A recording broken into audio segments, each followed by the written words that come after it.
சங்கீதம் 48:14 இந்த தேவன் என்றென்றைக்கும் உள்ள சதா காலங்களிலும் நம்முடைய தேவன் மரண பரியந்தம் நம்மை நடத்துவார். இந்த வசனத்தை நாம் டீகோட் பண்ணா பிரிச்சோம்னா இந்த தேவன் அப்படின்னு சொல்லி ஒரு தேவனை குறித்து சொல்லியிருக்கிறது. என்றென்றைக்கும் உள்ள அப்படின்னு சொல்லி அவருடைய இந்த ஸ்பேனை குறித்து சொல்லுகிறது, அவருடைய பீரியடை குறித்து சொல்லுகிறது. சதா காலங்களிலும் நம்முடைய தேவன் மரண பரியந்தம் நம்மை நடத்துவார். நம்முடைய பாயிண்ட்டை அது சொல்லுகிறது. 3 காரியங்களை இந்த இடத்துல பார்க்கிறோம். This God for ever and ever, our God will be guide even to death. நம்முடைய தேவன் நம்மை சாகும் வரைக்கும் வழி நடத்துவார். ஏன் அதற்கு பேர் வழி நடத்த வேண்டாமா அப்படின்னு சொன்னால் வழி நடத்த வேண்டியதில்லை. நேம அவரோட கூட போயிட போகிறோம். அவர் வழி நடத்த வேண்டிய பாதைகள், கரடுமுரடான பாதைகள் இங்கே தான், சாகிற வரைக்கும் தான். அப்புறம் நம்ம பொற்றளம் போட்ட வீதியில் உலாவ போகிறோம். அவர் God is for ever and ever.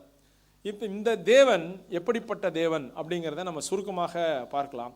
அவர் மரண பரியந்தம் நம்மை நடத்துவார் அப்படின்னு சொல்லி நம்ம பார்க்க போகிறோம். அதாவது நமக்கு அறிந்த வசனங்களை தான் நம்ம பார்க்க போகிறோம். ஞாபகப்படுத்த நான் விரும்புகிறேன்.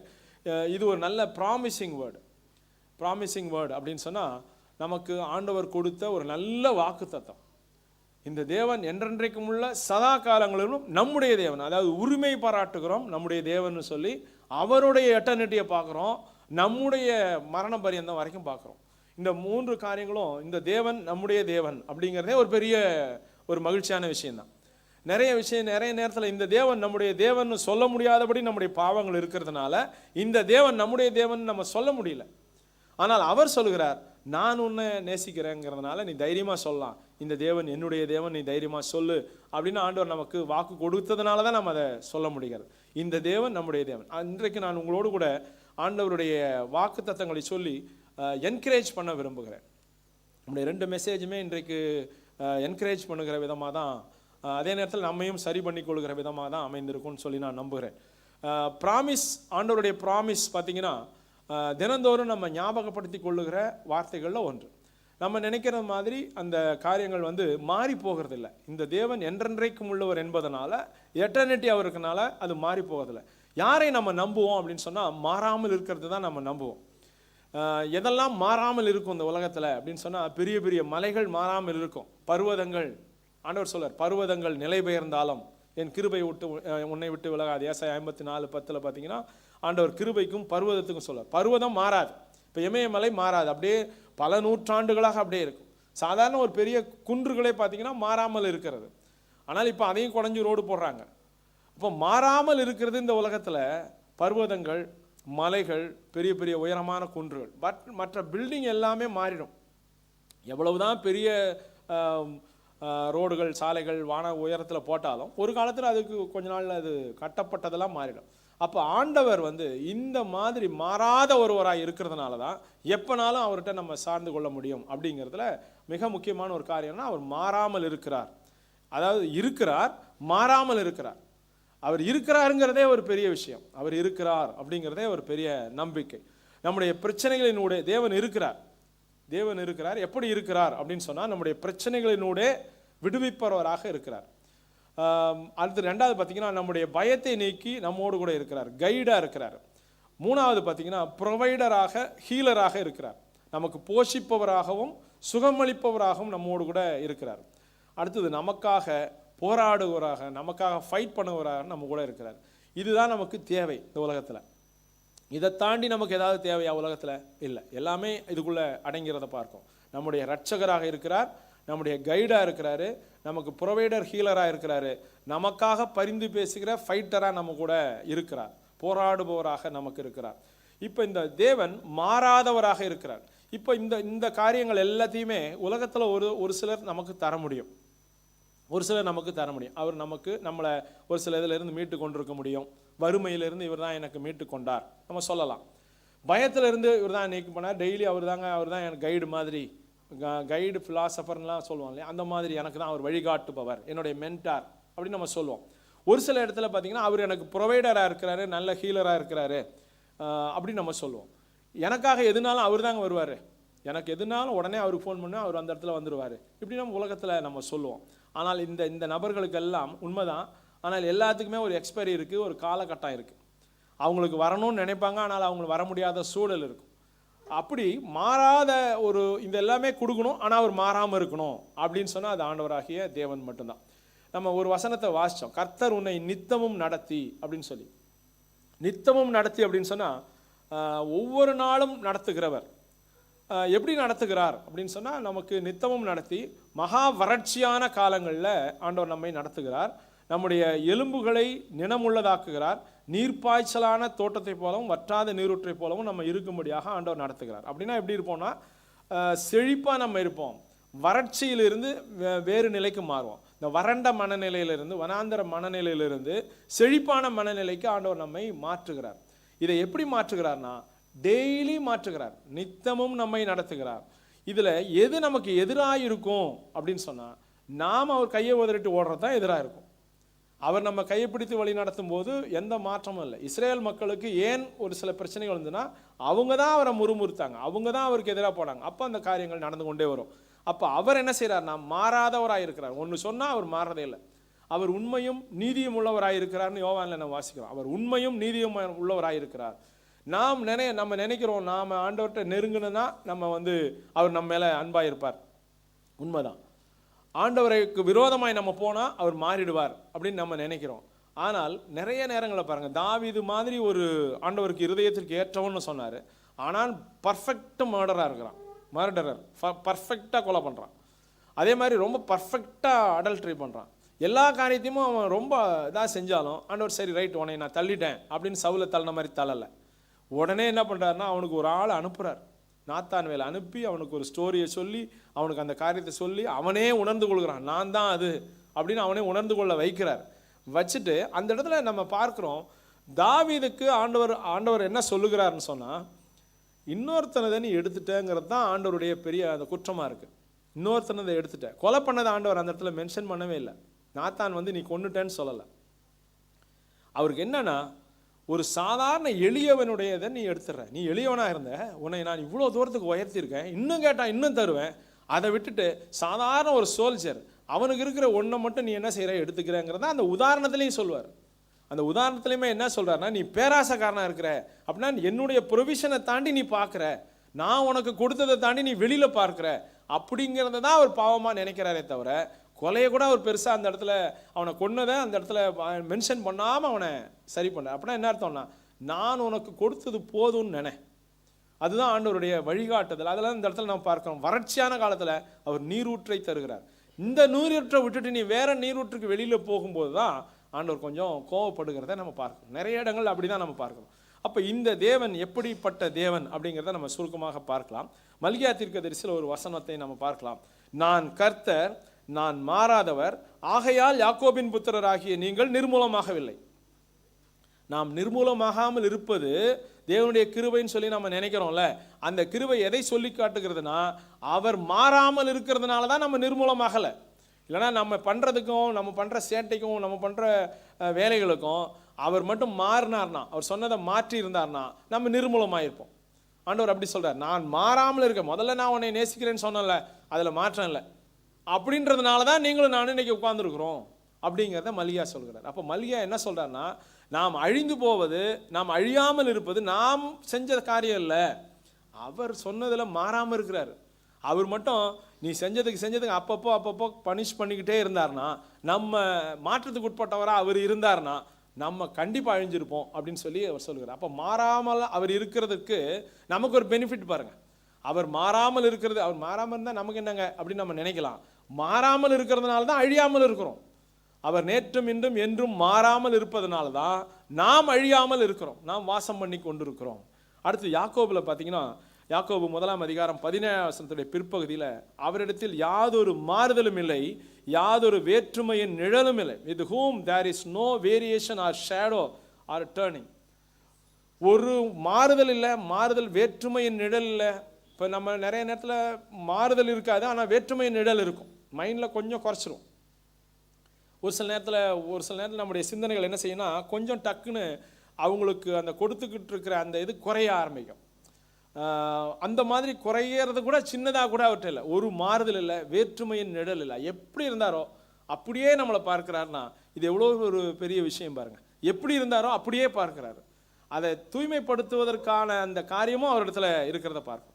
அடுத்து இன்னொரு வசனத்தை நம்ம அறிந்த ஒரு வசனம் தான். எபிரேயர் 13:8 Jesus Christ is the same yesterday today and for ever. அவர் நேற்றைக்கும் இன்றைக்கும் என்றைக்கும் மாறாதவராக இருக்கிறார் அப்படின்னு சொல்லி பார்ப்போம். அடுத்தது அவருடைய வல்லமையை குறித்து, இந்த தேவன், அதை குறித்து நம்ம தியானித்துட்டு இருக்கிறோம். இந்த தேவன் என்றென்றைக்கும் உள்ள அவர் எப்படிப்பட்டவர் அப்படின்னு சொல்லி பார்த்தோம்னா ஆம்னி பிரசன்ட், ஆம்னி பொட்டன்ட், எல்லா இடத்துலையும் சர்வ வியாபியாய் இருக்கிறார், சர்வ வல்லமை உள்ளவராய் இருக்கிறார். இப்போ ஒரு சில நேரங்களில் ஒரு சில இடங்களில் நம்மளால் மற்றவர்களுக்கு உதவி செய்ய முடியாது. ஒரு சில ஏரியாவில் அவங்களுக்கு நம்ம உதவி செய்ய முடியும். எல்லா இடத்துலையும் நம்ம வியாபித்திருக்க முடியாது, மனுஷர்களால் வியாபித்திருக்க முடியாது. ஆனால் அவர் எல்லா இடத்துலையும் நமக்கு இருக்க முடியும். எல்லா ஏரியாவிலையும் நமக்கு ஆண்டவர் உதவி செய்ய முடியும். நமக்கு ஞானம் இல்லையா, ஆண்டவர் உதவி செய்ய முடியும்.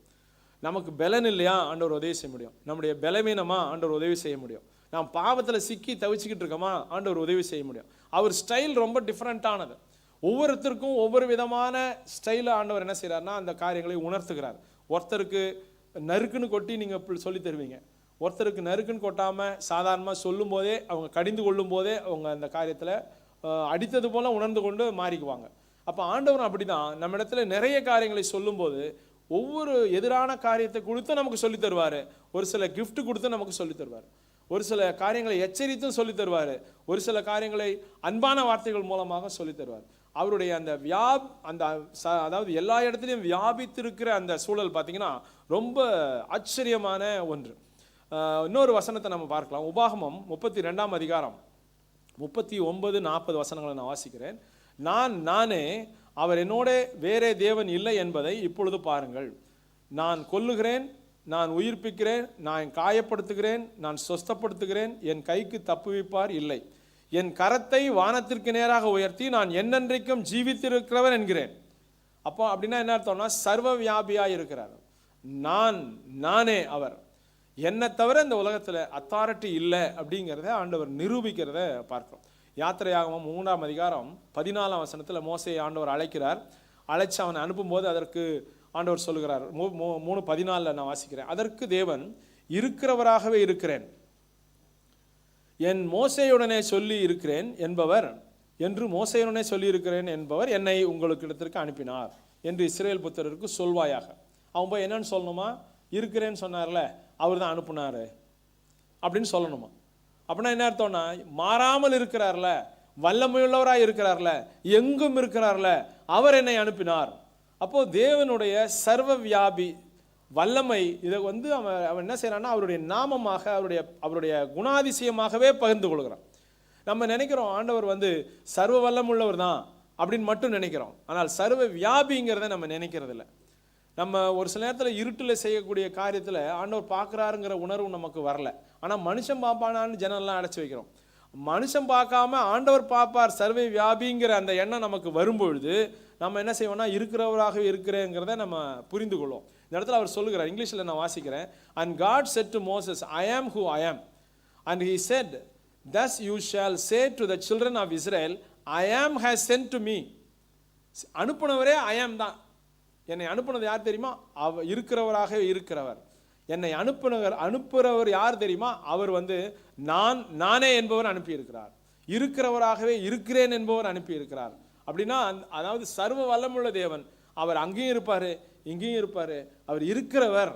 அந்த இருக்கிறவர் அப்படிங்கிற காரியம் பார்த்தீங்கன்னா உலகத்தில் வேற யாருக்குமே பொருந்தாத ஒன்று. இன்றைக்கு இருப்பார், நாளைக்கு இருக்க மாட்டார். இன்றைக்கு நம்மை துன்பப்படுத்தி கொண்டு இருக்கிற அநேகர் இன்றைக்கு இருக்கிறாங்க, நாளைக்கு இருக்க மாட்டாங்க. ஒரு நாள் பார்வோன் இருந்தான், வேறொரு பார்வோன் வந்தான். யோசேப்புக்கு நல்ல சூழல் இருந்தது, யோசேப்பை அறியாத பார்வோன் வந்தான். அப்போ இருக்கிறேன் அப்படின்னுவாங்க, நாளடைவில் அவங்க இருக்க மாட்டாங்க. இருக்கிறவராகவே இருக்கிறேன் அப்படின்னு சொல்லுவார். உன்னை அனுப்புனார்னா அப்போ என்ன அர்த்தம்னா அவர் பார்த்துக்குவாரு, அவர் இருக்கிறவராகவே இருக்கிறார். உன் பிரச்சனைகளுடைய அவர் இருக்கிறார், உன்னுடைய எல்லா ஏரியாவிலையும் அவர் இருக்கிறார், நீ போராடி கொண்டிருக்கிற இடத்துலையும் அவர் இருக்கிறார். நீ செழிப்பாக இருக்க வேண்டியது, உன்னை மற்றாத நீர்ப்பாய்ச்சலான தோட்டத்தில் நடத்த வேண்டியது அவர் கைடு, அவர் தான் பார்த்துக்குவார். அப்படிங்கிறதான் அந்த இடத்துல நம்ம பொருளாக பார்க்கிறோம். அவருடைய செய்கைகளை இதனால தான் அவர் செஞ்சார் அப்படின்னு சொல்லி நம்ம நிறைய காரியங்களை புரிந்து கொள்ள முடியாது. ஒரு சில இடங்களில் பார்த்தீங்கன்னா இதற்காக தான் அவர் செய்தார் அப்படிங்கிறத நம்ம நிறைய நேரங்களில் புரிந்து கொள்ள முடியாது. ஒரு சில இடங்களில் நம்மை ஆண்டவர் கண்டித்து நடத்துவார். ஒரு சில இடங்களில் நம்ம ஆண்டவர் என்ன செய்வார்னா ஒரு சில ஃபெயிலியர்ஸை கொடுத்து நடத்துவார்.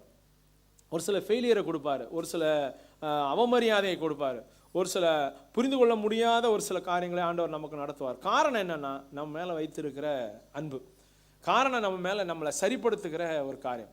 இன்னொரு வசனத்தை நான் வாசிக்கிறேன். யாத்திரையாகமம் 6ஆம் அதிகாரம் 2ஆம் வசனம் 3ஆம் வசனம். மேலும் தேவன் மோசேயை நோக்கி, நான் யெகோவா, சர்வ வல்லமையுள்ள தேவன் என்னும் நாமத்தினால் நான் ஆபிரகாமுக்கும் ஈசாக்குக்கும் யாக்கோபுக்கும் தரிசனமானேன். ஆனாலும் யெகோவா என்னும் என் நாமத்தினால் நான் அவர்களுக்கு அறியப்படவில்லை.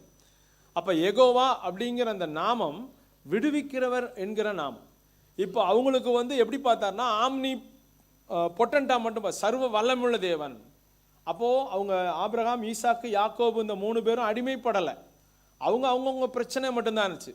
ஆபிரகாம் சந்ததி இல்லாமல் இருந்தான், யாக்கோபு அவங்க பிரச்சனையில் இருந்தான், இப்படி ஈசாக்கு ஒரு இடத்துல பஞ்சத்தில் இருந்தான். இப்படி அவங்கவுங்க பிரச்சனையை ஆண்டவர் என்ன செஞ்சார்னா சால்வ் பண்ணார் முற்பிதாக்கள். ஆனால் பின்னாடி வருகிற மக்கள் பார்த்தீங்கன்னா அடிமைப்பட்டு கிடந்தாங்க. அவங்க பார்வோன் இடத்துல அடிமைப்பட்டு கிடந்தாங்க. அதனால் என்ன சொல்கிறார், நான் அவங்களுக்கு சர்வ வல்லமுள்ளவராக என்னை காமிச்சேன். இனி வருகிற உங்கள் சந்ததிக்கு நான் யெகோவாவாக இருப்பேன், நான் விடுவிக்கிற தெய்வமாக இருப்பேன். 7ஆம் வசனத்துடைய பிற்பகுதியில் பார்த்தீங்கன்னா யாத்திரையாகமம் 6:7 பிற்பகுதியில், உங்களை விடுவிக்கிற தேவனாகிய கர்த்தர் நான் என்று அறிவீர்கள். இந்த நாலேஜ் இருக்குல்ல, அவர் சர்வ வல்லமுள்ள தேவன் மாத்திரமல்ல, என்னை விடுவிக்கிறவர், இந்த சூழலிருந்து என்னை காப்பாற்றுகிறவர், இந்த பிரச்சனையிலிருந்து என்னை விடுவிக்கிறவர். அவங்களுக்கு வெறும் ஆம்னிபர்சன்ட்டாக காட்டியிருக்கிறாரு. எனக்கு அவர் விடுதலையின் நாயகனாக இருக்கிறார். அவர் பாவத்திலேருந்து என்னை விடுதலிச்சால் ஒழிய நான் இங்கிருந்து வெளியேற முடியாதுங்கிற இடத்துல அவர் எனக்கு இருக்கிறார். அப்போ ரட்சகராக இருக்கிறார். ஒரு இடத்துல பவர்ஃபுல்லான காரியத்தை மட்டும் செய்கிறார். கல்மழையை பொழிய பண்ணுறார், அதை பண்ணுறார், இதை பண்ணுறார், பயங்கரமான வாதைகளை அனுப்புகிறார். இங்கே இப்போ எதிரிகளை தண்டிக்கிற ஒரு தெய்வத்தை அவங்க அங்கே பார்க்குறாங்க.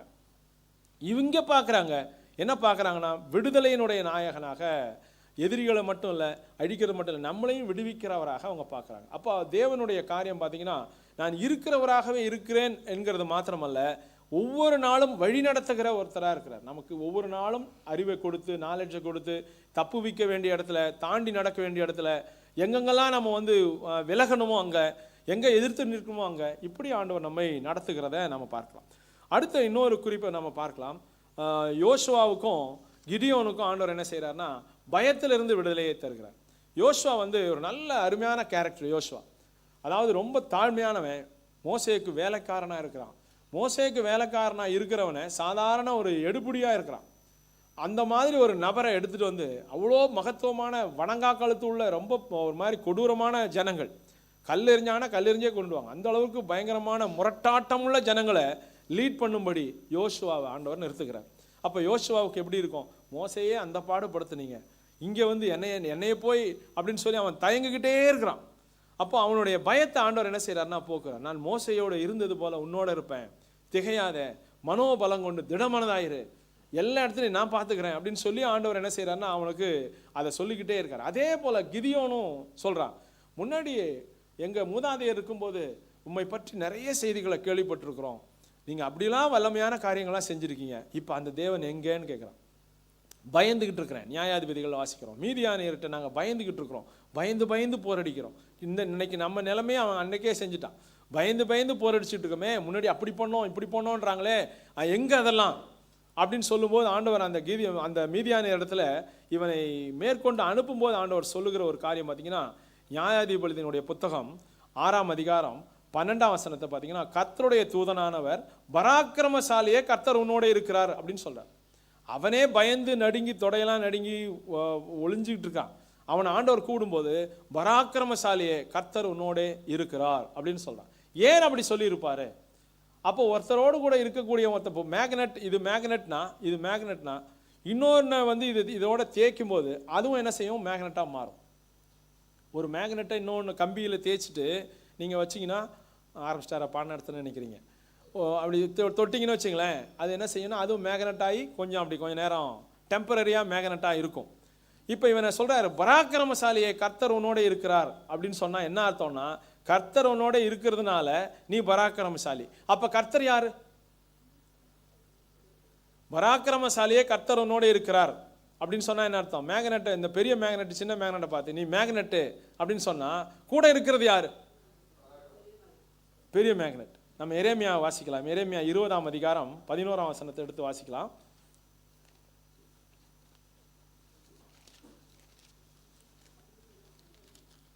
நான் வாசிக்கட்டுமா? எரேமியா 20:11. கர்த்தரோ பயங்கரமான பராக்கிரமசாலியா என்னோடு இருக்கிறார். கர்த்தரோ பயங்கரமான பராக்கிரமசாலியா என்னோடு இருக்கிறார். ஆகையால் என்னை துன்பப்படுத்துகிறவர்கள் மேற்கொள்ளாமல் இடறுவார்கள். தங்கள் காரியம் வாய்க்காதபடியால் மிகவும் வெட்கப்படுவார்கள். மறக்கப்படாத நித்திய லட்சை அவர்களுக்கு உண்டாகும். இதை யார் சொல்றான்னா, பராக்கிரமசாலியே அப்படின்னு பயந்துகிட்டு இருக்கவனுக்கு சொல்றாரு. அப்ப சொல்றவர் எப்படிப்பட்டவர்னா பயங்கரமான பராக்கிரமசாலி.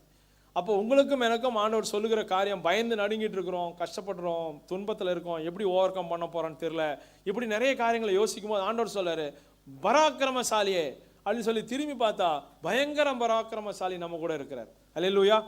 அவர் பயங்கரமான பராக்கிரமசாலியாய் நம்மோடு இருக்கிறதுனால தான் நம்ம பராக்கிரமசாலி. இல்லைன்னா நம்ம பராக்கிரமசாலி இல்லை. அப்போ கிதியோன்ட்ட ஏன் அப்படி ஆண்டவர் சொல்லியிருப்பார் அப்படின்னா, அடுத்தது மாறுது. கிதியோனுடைய அந்த காரியம் மாறுது. என்னவா மாறுகிறதுனா, கர்த்தருடைய பட்டயம் கிதியோனுடைய பட்டயம், கிதியோனுடைய பட்டயம் கர்த்தருடைய பட்டயம். நான் சொன்னேன்ல, மேக்னெட்டை தேய்ச்சா அது மேக்னெட் ஆகணும். பராக்கிரமசாலியாக இருந்தவர் பயந்து கொண்டு இருந்தவன் இடத்துல போய் அங்கே இறங்கி நான் உன் கூட இருக்கிறேன்னு சொன்னோன்னே அவன் பராக்கிரமசாலியாய் மாறுகிறான். கர்த்தருடைய பட்டயம் கிதியோனுடைய பட்டயமாக மாறிடுச்சு. கிதியோனுடைய பட்டயம் கர்த்தருடைய பட்டயமாக மாறிடுச்சு. அதனால் என்ன செய்கிறான்னா, மொத்த மீதியானியரையும் ஒரே மனுஷனை முறியடிக்கிறது போல முறியடிக்கிறான். எல்லாரையும் சேர்த்து ஒரே ஆளை அடிக்கிறது மாதிரி அடிக்கிறான். காரணம் என்னன்னா, பயங்கரமான பராக்கிரமசாலியாய் அவர் கூட இருக்கிறதுனால இவன் பராக்கிரமசாலியாய் காரியங்களை மேற்கொள்கிறான். அப்போ ஆண்டவர் நம்மை நடத்துகிற விதம் பார்த்தீங்கன்னா, பராக்கிரமசாலியாய் நம்ம பயந்துகிட்டு இருக்கிறோம், ஆனால் அவர் நம்ம கூட இருக்கிறதுனால பராக்கிரமசாலியாய் நம்ம நிறைய காரியங்களை செய்கிறோம். அப்போ உலகத்தில் இருக்கிற மனுஷர் நமக்கு கொண்டு வருகிற நிந்தைகள், அவமானம் எல்லாமே ஆண்டவர் சொல்கிறார், பராக்கிரமசாலியாய் நான் உங்க கூட இருக்கிறேன், அவர்களுக்கு நித்திய லட்சை உண்டாகும், பர்மனண்டா நான் அவங்கள பார்த்துக்குவேன், நீ ஒன்றும் கவலைப்படாத, நீ தைரியமாய் போ அப்படிங்கிறது தான் ஆண்டவர் நமக்கு சொல்லுகிற ஒரு காரியமாக இருக்கிறது. அப்போ ஆண்டவர் நம்ம கூட இருக்கிறார் அப்படிங்கிறத நமக்கு ஒரு சில நேரங்கள் அடுத்து பார்த்தீங்கன்னா போராட்டத்தில் ஆண்டவர் நம்ம கூட இருக்கிறத நம்ம பார்க்கலாம். போராட்டங்களில் நம்முடைய பிரச்சனைகளினோடு ஆண்டவர் நம்ம கூட கைடுன்னு பார்த்தோம். First omni present omni potent பார்த்தோம். அவர் சர்வ வல்லமுள்ளர் பார்த்தோம்ல, நித்திய அதாவது எட்டர்னலாக இருக்கிறார். ரெண்டாவது ஆம்னி பொட்டன்ட் ஆம்னி பிரசண்டாக இருக்கிறார். மூன்றாவது கைடாக இருக்கிறார். அடுத்தது பார்த்தீங்கன்னா சங்கீதம் 46:11 நம்முடைய போராட்டங்களில் நம்மோடு இருக்கிறார். சேனைகளின் கர்த்தர் நம்மோடு இருக்கிறார். யாக்கோபின் தேவன் நமக்கு உயர்ந்த அடைக்கலாம். இந்த சேனைகளின் கர்த்தர், லார்ட் ஆஃப் ஹோஸ்ட் அப்படிங்கிறது சேனைகளின் கர்த்தர் அப்படின்னு சொன்னால் அவர் ரொம்ப பவர்ஃபுல்லானவர். ஆனால் எங்கே எதை செய்யணுமோ அங்கே மட்டும்தான் செய்வார். சேனை எல்லா இடத்துலையும் இறங்காது. பேதுரு ஆண்டவர் சொல்லும்போது ஒருத்தனை காதரை வெட்டுருவான். அவனை ஆண்டவரை பிடிக்க வரும்போது, இயேசு கிறிஸ்துவை பிடிக்க வரும்போது கத்தி எடுத்து படக்குன்னு காதை வெட்டுருவான். ஆண்டவர் சொல்லுவார், 12 லேகியோனுக்கு அதிகமாக நான் உடனே சொன்னால் இறங்கிடுவாங்க, நீ என்ன இந்த மாதிரி பண்ணுற அப்படின்னு சொல்லி ஆண்டவர் அவனை கடிஞ்சிட்டு உரையில் பட்டயத்தை போடுன்றார். அப்போ சேனைகளின் கர்த்தர் எல்லா இடத்துலையும் தன்னுடைய சேனையை இறக்கிட்டே இருக்க மாட்டார். மேக்சிமம் நம்ம என்ன செய்யணும்னா, ஆண்டவரை சார்ந்து இருக்கும்போது நாமும் நான் அறியாத ஒரு சூழலில் ஆண்டவர் என்ன செய்வார்னா, சேனைகள் நமக்காக சேனையை என்ன செய்வார், ஆண்டவர் இறக்கி போராட வைப்பார். சூழ்நிலையை எதிரான எல்லா சூழ்நிலையும் மாற்றி விடுவார். எங்கே உங்கள் சேனை நம்ம கேட்க வேண்டியதில்லை. சேனைகளின் கர்த்தர் நம்மோடு இருக்கிறார். அவர் நம்ம ஸ்ட்ரெங்க் பண்ணிக்கிட்டே இருக்கிறதுனால அந்த பிரச்சனை நமக்கு இல்லை. யோசுவாலேருந்து ஒரு வசனத்தை வாசிக்கலாம். யோசுவா 5ஆம் அதிகாரம் 14ஆம் வசனத்தில் ரொம்ப பயந்து கொண்டு இருக்கக்கூடிய ஒரு சூழல். அப்போ உருவின பட்டயத்தோட கர்த்தருடைய தூதனானவர் அங்கே இருக்கிறத நம்ம பார்க்கலாம். 5ஆம் அதிகாரம் யோசுவா 5:14 அதற்கு அவர், நீர் யாருன்னு கேட்பான். அதற்கு அவர், அல்ல, நான் கர்த்தருடைய சேனையின் அதிபதியாய் இப்பொழுது வந்தேன் என்றார். கர்த்தருடைய சேனையினுடைய அதிபதி நம்ம கூட வருகிற ஒரு தெய்வமாக இருக்கிறார். அப்போ நமக்கு ஆண்டவர் நிறைய நேரங்களில் பராக்கிரமசாலியாய் நம்ம கூட இருக்கிறாரு. அவரே யுத்தங்களை பண்ணுவார். ஒரு சில நேரத்தில் நமக்காக அவர் யுத்தங்களை செய்வார். ஒரு சில நேரத்தில் நம்மை யுத்தம் பண்ணும்படி பேக்கிங் பண்ணுவார். இந்த ரெண்டு காரியங்களுமே ஆண்டவரத்தில் இருக்கிறத நம்ம பார்க்கலாம். 2 வசனங்களை சொல்லி மட்டும் நான் முடிக்க விரும்புகிறேன். இந்த லார்ட் நம்ம கூட இருந்தால், இந்த கடவுள் நம்ம கூட இருந்தால் நம்ம எப்படி இருப்போம் அப்படிங்கிறத 3 பேருடைய காரியங்களை பார்க்கலாம். ஒன்று தாவீதோட ஆண்டவர் இருந்தார். அதனால் அவன் தாவீது நாளுக்கு நாள் விருத்தி அடைந்தான். 1 நாளாகமம் 11ஆம் அதிகாரம் 9ஆம் வசனத்தில் கர்த்தர் தாவீதோடு இருந்தார். தாவீது நாளுக்கு நாள் விருத்தி அடைந்தான். எதில் விருத்தி அடைந்தான் அப்படின்னு சொன்னால், அவனுடைய எல்லா சூழ்நிலையிலையும் விருத்தி அடைந்தான். கர்த்தர் அவங்க கூடயே இருக்கிறதுனால விருத்தி அடைந்தான். அப்போ விருத்தி அல்லது டெவலப்மெண்ட் அல்லது ஒரு சில விஸ்தாரம் இவைகள் எல்லாம் ஆண்டவர் நம்ம கூட இருக்கிறதற்கான அறிகுறி. அப்போ நம்ம நிறைய நேரங்களில் பயப்பட வேண்டியதில்லை. ஆண்டவர் நம்ம கூட இருக்கிறார், நம்ம தைரியமாக அடுத்த ஸ்டெப் எடுத்து வைக்கலாம் அப்படின்னா ஆண்டவர் விஸ்தாரமாய் நம்ம கூட இருக்கிறதை நம்ம உறுதிப்படுத்துவார். அடுத்து இன்னொரு காரியத்தை பார்க்கலாம். யோசுவாவில் பார்த்தீங்கன்னா 6ஆம் அதிகாரம் 27ஆம் வசனத்தில் கர்த்தர் யோசுவாவோட கூட இருந்ததுனால அவன் கீர்த்தி தேசம் எங்கும் பரவிட்டு. ஆண்டவர் நம்ம கூட இருக்கிறதுனால நம்முடைய பெயர் என்ன செய்யும், கொஞ்சம் மற்றவர்களுக்கு தெரிய ஆரம்பிக்கும், நன்மையான காரியமாக தெரிய ஆரம்பிக்கும். அடுத்தது ஆதியாகமம் 39ஆம் அதிகாரம் 2ஆம் வசனத்தில் கர்த்தர் யோசேப்போடு இருந்தார், அவன் காரிய சித்தி உள்ளவனானான். காரிய சித்தி அப்படின்னா சக்சஸ்ஃபுல் மேனாக இருந்தான். எதை எடுத்தானோ அவன் செஞ்சதெல்லாம் வாய்க்குது. அவன் நிமித்தம் ஆண்டவர் அந்த போர்த்திபாரனுடைய இல்லத்தை ஆசீர்வதித்தார். அப்போ யோசேப்போடு தேவன் இருந்ததை, இவங்களுக்கெல்லாம் பிரச்சனை இல்லாமல் இருந்ததா? கர்த்தர் யோசேப்போடு இருந்தார், அவன் சிறைச்சாலையில் இருந்தான். கர்த்தர் தாவீதோடு இருந்தார், சவுல் அவனை விரட்டி விரட்டி கொல்வதற்காக பார்த்துட்டு இருந்தான். அப்போ அவங்களுக்கு பிரச்சனை இல்லையா? பிரச்சனையோடே தான் இருந்தாங்க, ஆனால் கர்த்தர் அவங்களோட இருக்கிறாங்க. இப்போ நாமும் கூட ஆண்டவர் நம்ம கூட இருந்தால் ஏங்க இதெல்லாம் வருது, நீர் எங்களோட கூட இருந்தால் ஏன் இதெல்லாம் வருதுன்னு கிதியோன் கேட்ட மாதிரி நிறைய நேரத்தில் நம்ம கேட்குறோம். ஏன் இந்த அவமானம், ஏன் இந்த பிரச்சனை, ஏன் இந்த காரியங்கள், ஏன் இந்த சூழ்நிலை அப்படின்னு நம்ம கேட்குறோம். ஆனால் கர்த்தர் சொல்கிறார், பராக்கிரமசாலியே கர்த்தரும் கூட இருக்கிறார். அப்போ என்ன அர்த்தம்னா ஆண்டவர் செயல்பட தூண்டுகிறார். ஒரு சில நேரத்தில் தைரியமாய் நீங்கள் செய்யுங்க, மூவ் பண்ணுங்க, ஆண்டவர் உங்க கூட இருக்கிறார் அப்படின்னு சொல்லி ஆண்டவர் செய்கிறத பார்க்கணும். ஆண்டவர் இருக்கிறேன் என்பவர் நம்மோடு இருக்க, இருக்கிறேன் என்பவர் நம்மோடு இருக்க அப்படின்னு சொல்லி ஒரு காரியத்தை பார்த்தீங்கன்னா, இருக்கிறேன் ஆனால் உங்கூட இருக்கணுமா அப்படின்னா இதை செய்யணும் அப்படின்னு ஆண்டவர் சொல்கிறார். 2 நாளாகமும் 15ஆம் அதிகாரம் 2ஆம் வசனத்துடைய பிற்பகுதியில், நீங்கள் கர்த்தரோடு இருந்தால் அவர் உங்களோடு இருப்பார், நீங்கள் அவரை தேடினால் அவர் உங்களுக்கு வெளிப்படுவார், அவரை விட்டீர்களேயாயில் அவர் உங்களை விட்டு விடுவார். இருக்கிறேன் என்பவர் நம்மோடு இருக்க நாமும் இசைந்தவர்களாக இருக்கணும். பாத்திரத்தை கவுத்து வச்சுட்டு தண்ணீர் ரொம்பலன்னு வருத்தப்பட்டோம்னா அது நம்முடைய பிரச்சனை. கர்த்தர் நம்மோட கூட இருக்கணும்னா நம்ம இடம் தரணும், அவருக்கான காரியங்களை நம்ம ப்ளீஸ் பண்ணணும், ஒரு சில காரியங்களை ப்ளீஸ் பண்ணணும். ஆண்டவர் சொல்லி காட்டும்போது, ஆண்டவர் உணர்த்தி காட்டும்போது ஒபீடியன்ட், ஆண்டவரே நான் ஒத்துக்கிறேன், நான் ஒபீடியண்ட்டாக இருக்கிறேன், நான் இதை எனக்கு பலனை தாங்க, இப்படி நம்ம கேட்கும்போது ஆண்டவர் ஹெல்ப் பண்ணுவார்.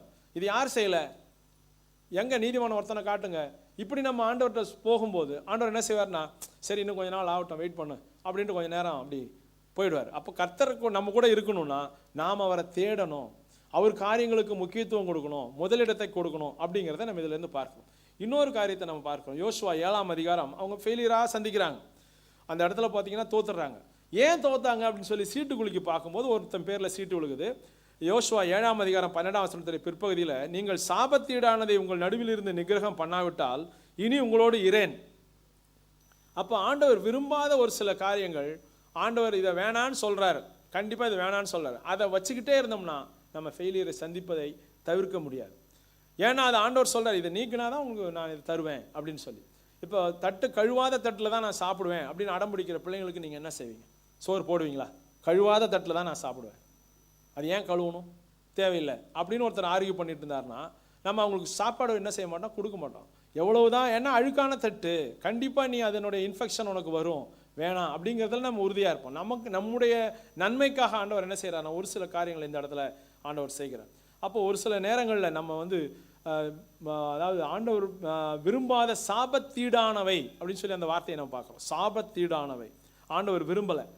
அந்த இடத்துல அவன் ஒரு சில காரியங்களை மறைச்சி வைக்கிறத அந்த இடத்துல எக்ஸ்பிளைன் பண்ணுறாங்க. அவன் எதெல்லாம் பொற்பாலங்களெல்லாம் மறைச்சி வைப்பான், நிறைய அந்த பாபிலோனியை சால்வையை எடுத்து ஒழிச்சு வைப்பான், இதெல்லாம் வேண்டான்னு ஆண்டவர் சொல்லுகிறார். அடுத்தது பார்த்திங்கன்னா ஒரே ஒரு காரியத்தை நம்ம பார்த்து முடிக்கலாம். கர்த்தரை எப்பொழுதும் எனக்கு முன்பாக வைத்திருக்கிறேன், அவர் என் வலது பாரிசத்தில் இருக்கிறபடியால் நான் அசைக்கப்படுவதில்லை. அப்போ கடவுளை எப்பொழுதுமே நமக்கு ரைட் ஹேண்டில் வச்சிருக்கிறேன் அப்படிங்கிற ஒரு உணர்வு இருந்தால் நம்ம என்ன செய்வோம்னா அசைக்கப்படாத ஒரு சூழ்நிலையில் நம்ம அடுத்த ஸ்டெப்பு தைரியமாக நம்ம செல்வோம்.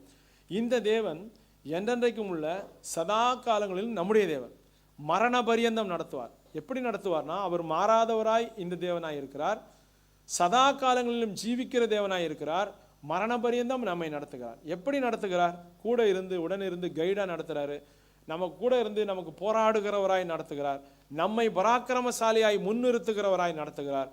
இந்த தேவன் என்றென்றைக்கும் உள்ள சதா காலங்களிலும் நம்முடைய தேவன், மரண பரியந்தம் நம்மை நடத்துவார். நம் கண்களை மூடி ஆண்டவரிடத்துல நம்மை அர்ப்பணிக்கலாம். ஆண்டவர் நம்முடைய வாழ்க்கையினுடைய பகுதிகளில் ஏதோ வந்து போகிறவராக ஆண்டவர் இல்லை. முழு ஆக்கிரமிப்பையும் ஆண்டவர் என்ன செய்யறாருன்னா தம்மோடு கூட அவர் இருக்க விரும்புகிறார். வாழ்க்கையினுடைய அத்தனை பகுதிகளுக்கும் ஆண்டவர் நமக்கு போதுமானவராக நம்மோடு கூட இருக்க விரும்புகிறார். வந்து போகிற ஒரு உறவினராக ஆண்டவர் இருக்க விரும்பலை. ஆண்டவர் நம்மோடு கூட எப்பொழுதுமே இருக்கக்கூடிய ஒரு நிரந்தர கைடா ஆண்டவர் நம்மோடு கூட இருக்கிறார். வறட்சியான பகுதியாக கவலைப்படாதீங்க. ஒரு எதிரான சூழ்நிலையாக சோர்ந்து போகாதீங்க. இந்த தேவன் என்றென்றைக்கும் உள்ள சதா காலங்களிலும் நம்முடைய தேவன். நம்முடைய தேவன் அவர் சர்வவல்லமுள்ளவராக இருக்கிறது மாத்திரமல்ல, நம்முடைய தேவன். அவர் ஆம்னி பிரசண்டாக இருக்கிறது மாத்திரமல்ல, அவர் நம்முடைய தேவன். அவர் சேனைகளின் கர்த்தராக இருக்கிறது மாத்திரமல்ல, அவர் நம்முடைய தேவன். மரண பரியந்தம் நடத்துவார்.